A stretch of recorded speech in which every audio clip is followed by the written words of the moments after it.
होने वाली बहू। शादी के पहले से ही विभा को कपड़े धोने का बड़ा शौक था। कभी नल के नीचे तो कभी तालाब के पास। अरे मेरी नीली वाली लुंगी नहीं दिख रही है। विभा की अम्मा, कहाँ रखी है लुंगी? अरे वो तो विभा ने परसों ही धोकर रखी थी आपकी अलमारी में, देखो वहीं होगी। वो ना मैंने आज धो दी, मुझे लगा कि गंदी हो गई होगी। अरे कैसे गंदी हो गई थी? उसे तो मैंने पहना भी नहीं। हे भगवान, इस लड़की के कपड़े धोने की आदत से परेशान हो गया हूँ मैं। जितना तो घर में राशन नहीं आता, उससे कहीं ज्यादा डिटर्जेंट पाउडर का खर्चा है। इसकी शादी करवा दो, शादी जाए अपने घर में ही करे काम, फिर चाहे घर के कपड़े धोने हो या पूरे गांव के। हाँ ठीक बोल रही हो, देखता हूँ मैं कोई लड़का। वो दिन भी आ जाता है जब विभा को देखने लड़के वाले आ जाते हैं। लड़की मुझे अच्छी लगी। होने वाली सास कहती है, बेटी अगर कुछ पूछना है तो पूछ लो।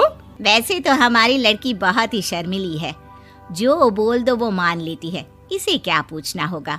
अरे कैसी बात कर रही हो माँ, मुझे इन लोगों के घर रहना है, सवाल तो कई है। हाँ हाँ बेटा, पूछ लो ना, क्या पूछना है। आप लोगों के घर कपड़े कौन धोता है? सास का मुंह बन जाता है। देखो, अगर तुम ये कहना चाहती हो कि तुम्हें कपड़े धोने नहीं आते तो सुन लो, कपड़े मैं ही धोती हूँ, लेकिन तुम्हारे आ जाने के बाद मैं रुमाल तक नहीं धोऊंगी। अरे चुप रहना भाग्यवान, बहू बेचारी घर आई नहीं, उसे डराना शुरू कर दिया।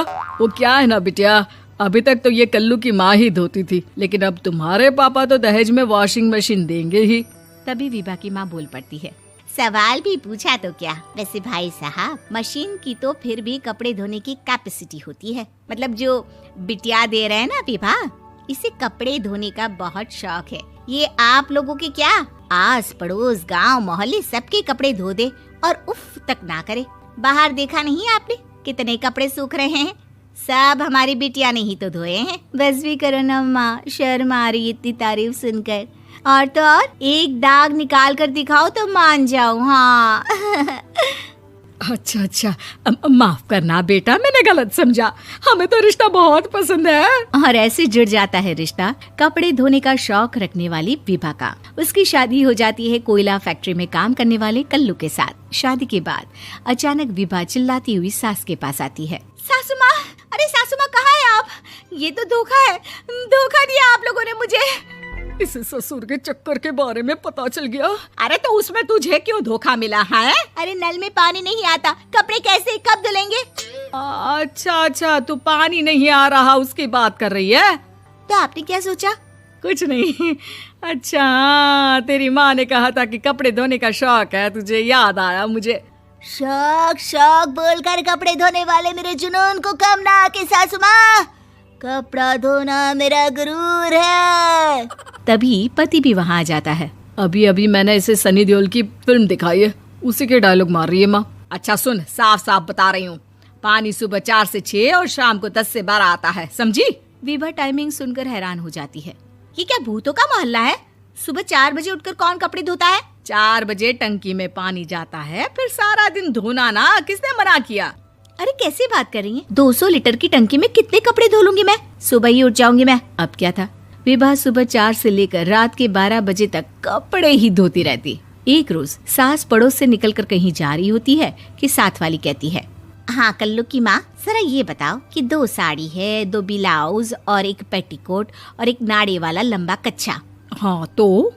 अरे तो क्या, कितना लोगी धुलाई ये बताओ। धोबन दिख रहे हैं हम क्या? हमारे पति सरकारी नौकरी से अभी रिटायर हुए हैं और बेटा सुपरवाइजर है कोयला फैक्ट्री में। धोबन समझ रखा है हमें? हाय रे कल्लू की अम्मा, माफ कर दो, वो तो मोहल्ले में यही सब बता रहे थे कि तुमने बहू को कपड़ा धुलवाने के काम में लगा दिया है। सास को पड़ोसन की बात सुनकर गुस्सा आ जाता है। वो घर पहुंचती है जहां घर के बाहर ही इतने सारे कपड़े सूख रहे होते हैं जितने कि किसी धोबन के घर पर। अरे ओ कल्लू की दुल्हन, बाहर निकल। माँ जी यहीं आ जाओ, बाथरूम में चादर धो रहे हैं हम। अरे अभी हम धोते हैं, तुमको बाहर निकलो। ये आस पड़ोस वाले बोल रहे हैं कि हम बहू से कपड़े धुलवा कर उसे कपड़ा धोने वाली बना दिए हैं। अरे छोड़ो ना माँ जी, किन लोगों की बातों में आती हो? आस पास के लोगों का तो काम ही होता है कि वो किसी तरह सास बहू को लड़ा दे। बहू सारे घर के कपड़े धोती है, ये क्या कम है? बोलिए।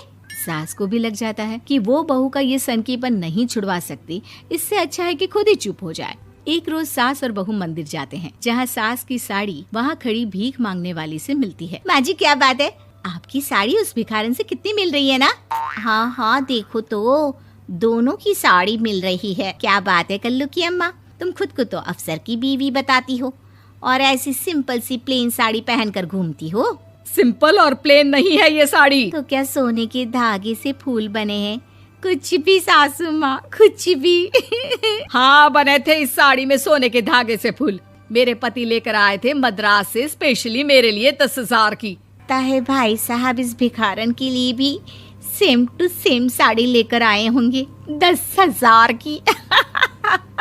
सास उस वक्त तो कुछ नहीं कहती, लेकिन बहू के साथ घर आती है और अलमारी से एल्बम निकाल कर लाती है। ये साड़ी देख रही है, ये वही साड़ी है जिसे मैंने अभी पहना था।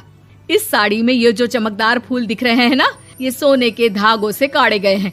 लेकिन तू लोकल वॉशिंग मशीन ब्रश से घिस घिस कर सारे फूलों को निकाल कर साड़ी प्लेन कर दी। मुझे माफ कर दीजिए सासू माँ। और तो और, जब मैंने तुझे तेरी गलती के लिए कुछ नहीं कहा, लेकिन तूने तो सबके सामने मेरा मजाक ही बना दिया। क्यों? बहू को समझ में आ जाता है कि अब से उसका कपड़े धोना बंद।